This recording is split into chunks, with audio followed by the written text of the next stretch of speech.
आई हूँ अभी नीचे अपनी सोसाइटी के बाहर और मैं जा रही हूँ डोमिनोज।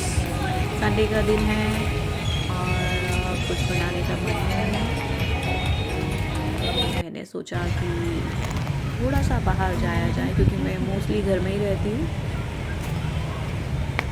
ये सारी चीज़ें जो है मेरे बिल्कुल घर के सामने हैं। जहाँ मैं दिल्ली में मुझे ऑर्डर करना पड़ता था, अभी एक जो होता है ना कि एक अच्छे नाइस एम्बियंस में बैठ के खाने के लिए थोड़ा सा चेंज हो जाता है, माइंड डाइवर्ट होता है आपका। तो बिल्कुल पास में है, इसके लिए भी ये नहीं कि एक्सक्यूज़ दूँगी सामने जाने के लिए भी। तो आज मुझे फ़र्स्ट टाइम लगा जब मैंने ऑर्डर किया कि मीडियम साइज़ का मुझे दो, तो ये मुझे बहुत रेगुलर साइज़ का लगा। अदरवाइज़ मुझे कभी नहीं लगता, बाकी उन्होंने अच्छा बनाया, बट मुझे ये रेगुलर साइज़ का लगा। 1+1 था और उसके साथ कोल्ड ड्रिंक लो, आप ये लो, तो अराउंड आपका बिल आ जाता है 700 रुपीज़। बट ये फॉर श्योर रेगुलर साइज़ है क्योंकि मीडियम साइज़ इससे थोड़ा बड़ा होता है और उसको आप खा नहीं सकते।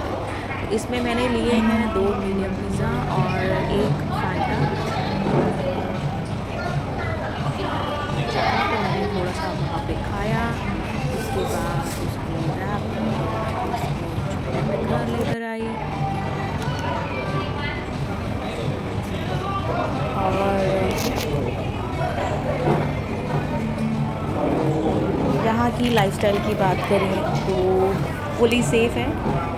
फीमेल के लिए कहीं पे भी आप जा रहे हो, कैसे भी कपड़े पहन रहे हो, कोई कुछ नहीं है।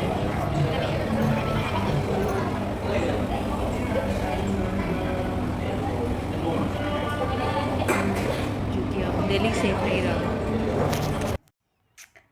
एक ऐसा देश जहाँ हमारे देश में तो शायद वैल्यू नहीं होगी, बट यहाँ पे अगर आप 5,000 भी कमा रहे हो तो भी आपकी एक खूबसूरत आप गर्लफ्रेंड जो है बना सकते हो।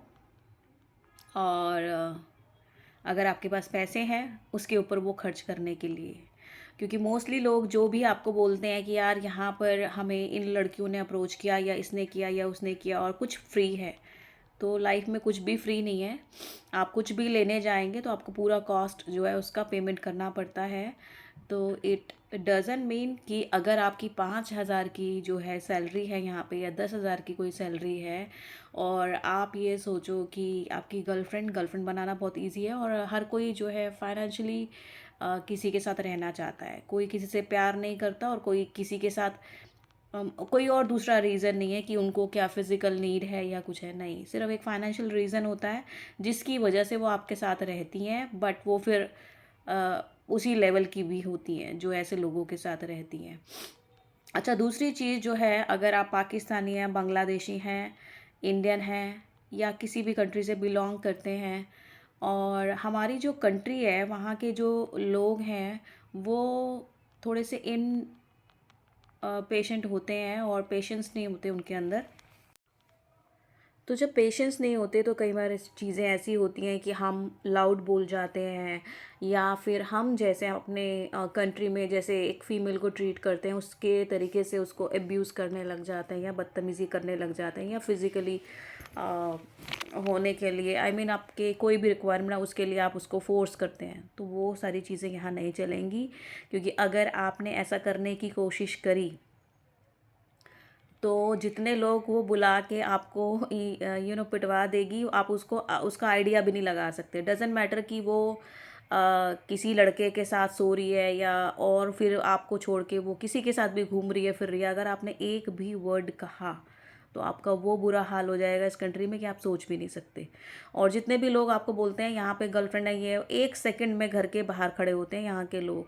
जितने भी अपने आप को जितना बोलते हैं कि हम किसी के साथ रह रहे हैं, यहाँ की औरतों का जो एटीट्यूड है वो उसके लिए बहुत पेशेंस होने ज़रूरी हैं।